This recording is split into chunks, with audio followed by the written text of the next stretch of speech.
আল্লাহর কাছে এই পৃথিবীতে যত পাপ মানুষ করে কোনটা সবচেয়ে বড় পাপ? তখন রাসূল সাল্লাল্লাহু আলাইহি সাল্লাম বলেন, আল্লাহ তাআলার সাথে কাউকে শরীক করা। সবচেয়ে বড় পাপ কোনটা?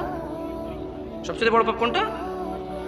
অথচ আল্লাহই তোমাকে সৃষ্টি করেছে, তুমি আল্লাহর সাথে কাউকে শরীক করছো। এরপর তিনি বলছেন, অতঃপর কি? ওই লোকটা বললো যে হে আল্লাহ রাসূল, শিরকের পরে বড় পাপটা কি? তখন আল্লাহ নবী সাল্লাল্লাহু আলাইহি সাল্লাম বলল যে নিজের সন্তানকে পেটে হত্যা করা, এই ভয়ে যে সে তোমার রিজিক খাবে। এরপরের বড় পাপটা কি? সন্তানকে হত্যা করা, এই ভয়ে যে সে তোমার রিজিকে ভাগ নেবে। বুঝে আসছে না? আসে নাই? ভবিষ্যতে সে তোমার সঙ্গে খাওয়া দাওয়া করবে, কিভাবে পালবা, কি খাওয়াবা, এইরকম ভয়ে পেটে আসার পর বাচ্চাটাকে হত্যা করা হচ্ছে পৃথিবীর দ্বিতীয় বড় পাপ। মানে আল্লাহর সাথে শরীক করার সঙ্গে ওই লোক জৈনিক ব্যক্তি বলল যে আল্লাহ রাসূল, আল্লাহর সাথে শরীক করা বড় পাপ, এরপরে কি বড় পাপ? বলল যে বাচ্চাকে হত্যা করা, যে ভবিষ্যতে তোমার সঙ্গে খাবে।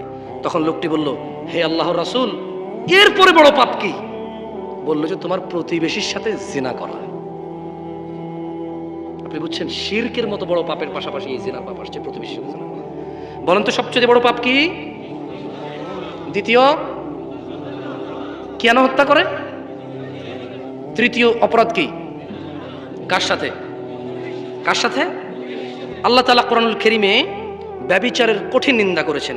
তিনি বলেছেন, ওয়ালা তাকরাবুজ জিনা ইন্নাহু কানা ফাহিশাতান ওয়া সাআ সাবিলা। হে ঈমান তোমরা যারা নিয়ে এসেছো, তোমরা জিনা ব্যভিচার নিকটবর্তীও হয়ো না। এটা করিও না তো অনেক দূরে, আগে তো আসবা তারপরে করবা, তুমি আসিও না এর কাছে। তার মানে জিনা করতে নিষেধ করা হয় না, আসলে জিনার কাছে যেতে নিষেধ করছে, করা তো অনেক দূরে, বুঝছেন নি? এরপর তিনি বলেছেন, নিশ্চয়ই এটা অত্যন্ত ঘৃণিত, অশ্লীল, নিকৃষ্ট আচরণ। জিনা করা কি আচরণ?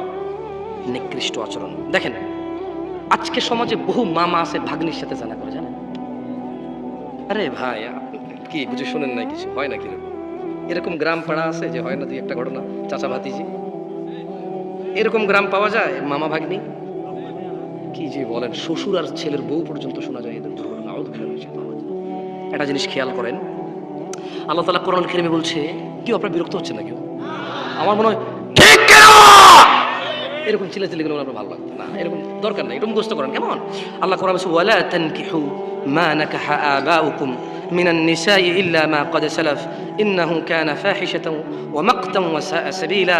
তোমরা নিজেদের বাপ দাদার স্ত্রীদেরকে বিবাহ করিও না, তবে যা গত হয়ে গেছে তা আল্লাহ তাআলা ক্ষমা করে দেন, নিশ্চয়ই তা অশ্লীল, অরুচিকর ও নিকৃষ্টতম পন্থা। আনাস ইবনে মালিক রাদিয়াল্লাহু আনহু,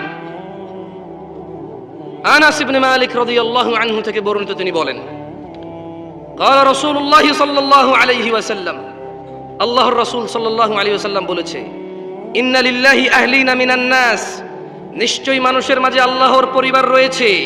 قالوا يا رسول الله, সাহাবারা বলল, হে আল্লাহর রাসূল, তারা কারা যারা আল্লাহর পরিবার? قال, তিনি সাল্লাল্লাহু আলাইহি ওয়াসাল্লাম বললেন, হুম আহলুল কুরআন, তারা হচ্ছে কোরআনুল কারীমের পাঠকারী, তারা হচ্ছে কোরআনুল কারীম যে তেলাওয়াত করে তারা, এবং যে কোরআনুল কারীমে যা আদেশ নিষেধ আছে সে অনুযায়ী জীবন গড়ে যারা, তারা হচ্ছে হুম আহলুল্লাহ, হুম আহলুল কুরআনি আহলুল্লাহ, তারা হচ্ছে কোরআনুল কারীম অনুযায়ী জীবন গড়া লোকগুলো হচ্ছে আল্লাহর পরিবার। ওয়া খাসসাতুহু, যারা কোরআন অনুযায়ী জীবন গড়ে তারা হচ্ছে আল্লাহর পরিবার, তারা হচ্ছে আল্লাহর বিশেষ ভাজন। কতজন আমরা কোরআন পড়তে জানি, আল্লাহর পরিবার হওয়া থেকে বঞ্চিত আমরা শুধু কোরআন পড়তে না জেনে। ছেলে সন্তান আর সম্পদের মোহে পড়ে আর কত। ইয়া আইয়ুহাল্লাযীনা আমানু, হে তোমরা যারা ঈমান এনেছো, লা তুলহিকুম আমওয়ালুকুম ওয়ালা আওলাদুকুম আন যিকরিল্লাহ ওয়া মান ইয়াফআল যালিকা ফাউলাইকা হুমুল খাসিরুন। হে ঈমানদাররা, তোমরা ধন সম্পদ, সন্তান, ছেলে মেয়ের মোহে পড়ে আল্লাহর জিকিরকে ভুলে যেও না। তোমাদের মধ্যে যেই ব্যক্তি সন্তান সম্পদের মোহে পড়ে আল্লাহর স্মরণ থেকে দূরে যাবে, তারা সবাই ক্ষতিগ্রস্ত হবা। ইন্নামা আমওয়ালুকুম ওয়া আওলাদুকুম ফিতনা, তোমার এই ধন সম্পদ আর ছেলে সন্তান পরীক্ষা ছাড়ার কিচ্ছু না। ওয়াল্লাহু ইনদাহু আজরুন আযীম, আর আল্লাহ তাআলার কাছে আছে উত্তম মহাপুরস্কার। দিনী ভাইরা, রিজিক নিয়ে তো চিন্তিত কেন তুমি? কেন তুমি তোমার রিজিক নিয়ে চিন্তিত? চিন্তিত হও, কিন্তু পেরেশান হয়ে উদাসীনতায় মগ্ন থাকিও না। জেনে রাখো, আল্লাহু ইয়াবসুতুর রিজকা লিমান ইয়াশা।